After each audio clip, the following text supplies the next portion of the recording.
everyone, this is Pico Entertainment and we are back again, and here now we have another video for you, and we're going to talk about The Little Mermaid, which is the latest Disney live action adaptation of a classic 2D animated movie, and do some box office reporting on its opening day of release, covering the period Friday the 26th of May to Monday the 29th of May 2023. So we then go straight into the numbers, and within US cinemas, over the 4-day weekend, the movie has brought in an approximate $118 to $120 million opening, easily claiming the top spot from last week's holder Fast X, which drops down to number 2. Internationally, the film has had a far less impressive take, only grossing $68 million, and the global total at this time of this video now currently stands at around $185 million. So when we look at these numbers, is it a good or bad sign? Well, in terms of the US numbers, I think overall it's a solid opening. I don't think there's any feeling of shame or disgrace with these particular numbers. Now, perhaps Disney may have liked a higher debut, especially when we compare these openings to the previous Disney live-action remakes. The Little Mermaid's opening is, of course, light years behind Beauty and the Beast and The Lion King, which both hit around 170 and 190 million.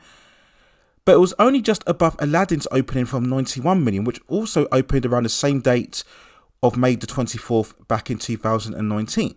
Now, probably the biggest concern for Disney is that we've got a very busy month coming ahead in June, with highly prolific releases coming out every couple of weeks. So we have in the upcoming weeks Spider-Man Across the Spider-Verse on June the 2nd, Transformers Rise of the Beasts on June the 9th, The Flash coming on June the 16th, and later on we have Indiana Jones and the Dial of Destiny on June the 30th. So The Little Mermaid, we would assume, will probably have a drop at least 50%, maybe even more so. That's probably the normal standard given for these big budget movies. So it's not really going to have an extended run at the top before facing heavy competition. And following the movie's very mixed reception critically, I really can't see it matching Aladdin's US domestic gross, which stood at around 335 million. And it most definitely won't get anywhere near the 500 million plus totals achieved by both Beauty and the Beast and The Lion King. I think if it gets anywhere to 250 million in the US, that'll probably be a good enough sign given its current trajectory, but I really can't see it making any more money than that. We then look at the international performance, which will definitely concern Disney even more. Only getting 68 million is not good at all, especially where it has opened in major markets such as China, UK and Germany. And the grosses in those territories weren't that great either. So we then ask the question, why has it underperformed? Where previous remakes have all done gangbusters overseas, and that was what helped them to achieve 1 billion and beyond. Well, for me, I do believe the race swapping of Ariel did affect the performance, not because of Halle Berry or her ethnicity, but because of the brand familiarity that comes with The Little Mermaid, where, as we all know, was a white redhead in a 1989 animated movie. And as we all know, with these live action remakes, they are made by design to cash in on a nostalgia from the original. But if the remake looks so different from the original, to the point where it's unrecognisable, then you do risk alienating your original fan base. And it's no coincidence that the likes of Beauty and the Beast and Cinderella were hugely successful because they literally recreated the look of the originals so that you have that synergy that will attract audiences. But if you don't have that synergy, then you can't expect original fans to be as excited. It kind of contradicts the whole initiative behind these live action remakes, and it really looks at the studio at trying to have it both ways. On the one hand, you're trying to do something different and put your own individual mark on these remakes. You're claiming to be more inclusive and diverse, but at the same time, you want to rely on the same fans of the original, who primarily want to see the film reflect what they were drawn to in the first place. And unfortunately, there's always been a backlash against this project ever since Halle Berry was cast as the lead role, as many have seen it yet again as a sign of identity politics and agenda infiltrating these classic movies and franchises. So overall, while I still think Little Mermaid will make some money, perhaps maybe in the $400 to $600 million range at most, I definitely can't see it getting anywhere near $1 billion.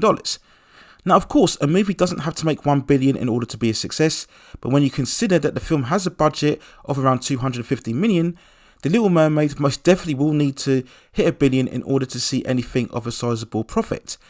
And looking at these opening numbers so far, I'm not really sure that it will indeed hit the target that Disney were hoping for.